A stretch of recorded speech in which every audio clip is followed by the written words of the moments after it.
Hello everyone, আমার এই আজাইরা মিনি ব্লগে তোমাদের সবাইকে অনেক অনেক স্বাগত। তো আজকে আমি সারাদিন কি খেলাম, মানে সকাল থেকে রাত পর্যন্ত কি খেলাম সেটাই তোমাদের সাথে শেয়ার করব। তো চলো দেখে নেওয়া যাক।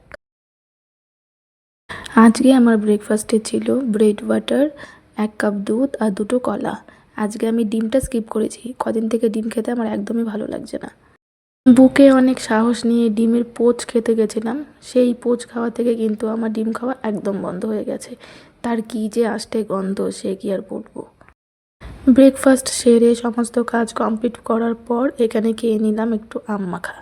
কালকে গেছিলাম বাজারে, আর সেখানে খুব সুন্দর সুন্দর টাটকা কাঁচা আম দেখতে পেলাম বলে 4টে আম নিয়ে এসেছিলাম।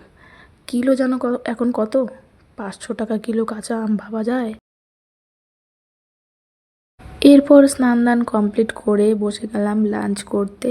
লাঞ্চে ছিল আজকে আমার মাছ ভাজা, পাঁচমিশালি চচ্চড়ি মানে মিক্স ভেজ ছিল, আর ছিল শীতকালীন ফুলকপি দিয়ে মাছের ঝোল, আর ছিল আমার সবচেয়ে প্রিয় খাবার শুটকি মাছ।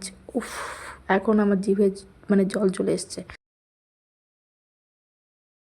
লাঞ্চ করার পর একটা খেয়ে নিলাম আপেল। এটা হচ্ছে আমার প্রতিদিনের রুটিন, মানে আমি একটা আপেল খাই প্রতিদিন লাঞ্চ করার পর। তারপরে সন্ধ্যাবেলা পর অফিস থেকে ফেরার সময় নিয়ে এসেছিলো সিঙ্গারা মুড়ি দিয়ে চা খেলাম।